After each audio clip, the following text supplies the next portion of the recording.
Quais doenças dão direito ao auxílio-doença depois da reforma da Previdência? Vem comigo que hoje a gente vai conversar sobre essa questão.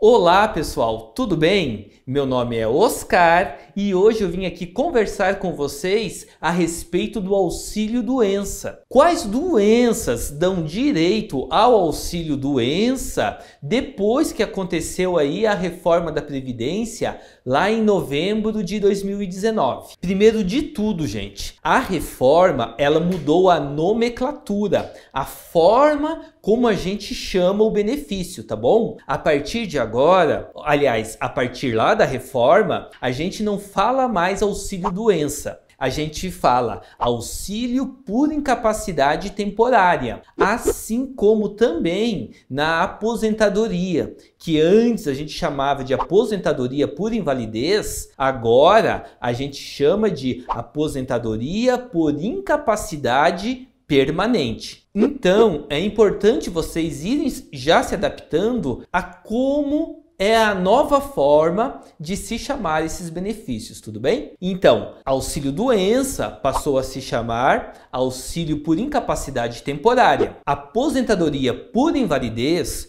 passou a se chamar aposentadoria por incapacidade temporária. Então veja, gente, o que importa para conseguir esse benefício lá junto do INSS não é propriamente a doença, mas sim a incapacidade para o trabalho. E eu vou dar um exemplo aqui bem simples para você. Imagine alguém que trabalhe como digitador e essa pessoa está lá com alguma enfermidade, com algum problema no tornozelo, por exemplo. Veja, gente, desde que essa pessoa consiga, né, ou com o auxílio de muleta, até mesmo com o auxílio de uma cadeira de rodas, ela consiga se locomover, ela consiga ter mobilidade para sair da casa dela e chegar no trabalho, mesmo que aí ela tenha alguma limitação, né, para essa locomoção, para chegar até o ambiente de trabalho. Mas o trabalho que ela exerce, efetivamente, não precisa do tornozelo, porque ela trabalha sentada, como dito, né, de digitadora. Então, por mais que essa pessoa esteja de fato doente, ela tem um problema, ela tem uma enfermidade no tornozelo, isso não é incapacitante para o trabalho dela. Agora vamos pegar um outro exemplo aqui. Pegando esse mesmo caso,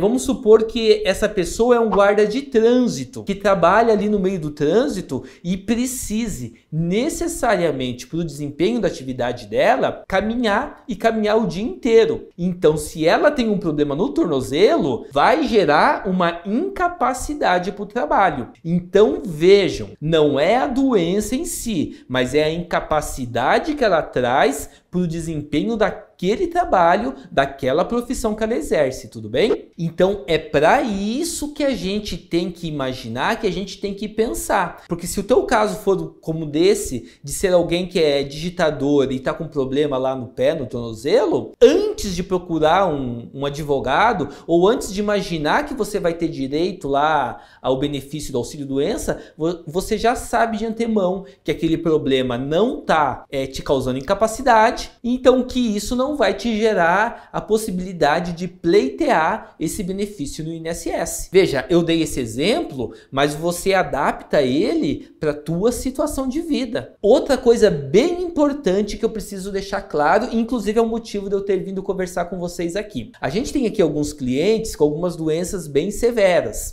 Dentre elas tem uma cliente que esteve aqui conversando com a gente essa semana e ela tem diagnosticado com exame de ressonância magnética e tudo, o problema da esclerose múltipla. E muitas pessoas, tá? Existe aí uma percepção, e eu vejo que é um entendimento de muita gente, de que doenças como câncer, como a esclerose múltipla, por exemplo, que é o caso aqui da minha cliente, automaticamente, né? Ou são doenças que muito provavelmente não teria como se negar o auxílio-doença. Que agora, como eu falei, passa a se chamar de auxílio por incapacidade temporária. Veja, gente, essa doença, por mais que seja severa, seja grave, se a pessoa vai na perícia do INSS e o perito diz que ela está ok, ela vai ser obrigada a voltar para o trabalho.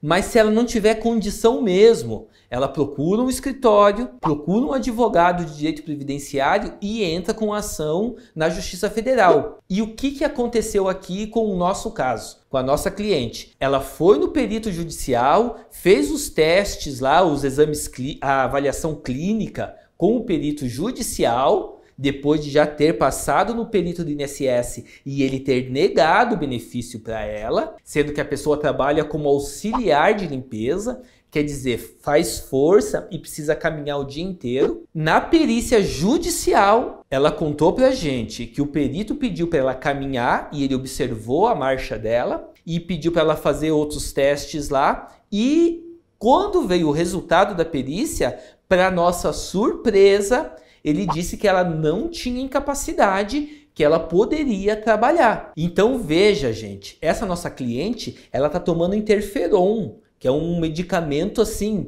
para situação muito grave. E ela foi na perícia judicial, mesmo estando com diagnóstico de esclerose múltipla, trabalhando como auxiliar de limpeza. Tanto o perito do INSS quanto o perito judicial disse que ela estava apta. Em muitos momentos do dia ela precisa usar bengala porque ela não tem equilíbrio, ela não consegue fazer uma marcha, uma caminhada sem sentir uma certa tontura, sem sentir uma certa insegurança. Então vejam, assim como a esclerose múltipla, vamos imaginar uma mulher que tenha tido, por exemplo, câncer, um câncer de mama ali vamos supor, na fase inicial. Veja, gente, tem tratamento hoje em dia, tem a quimioterapia, tem a radioterapia, num procedimento aí muito mais invasivo, né? Muito mais agressivo para a mulher. Ela pode fazer a mastectomia, que é a retirada do seio em algumas vezes, né?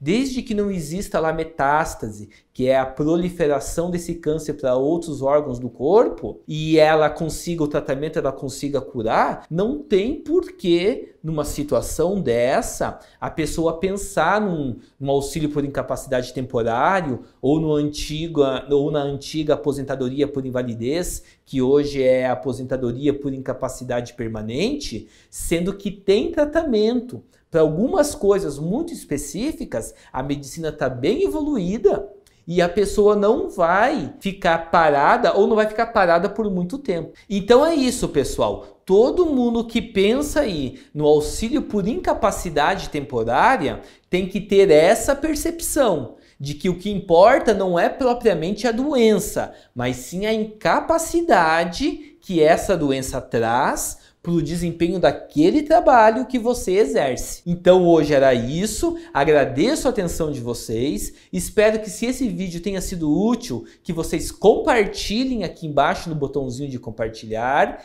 não deixe também de dar o joinha ali, isso ajuda muito a gente.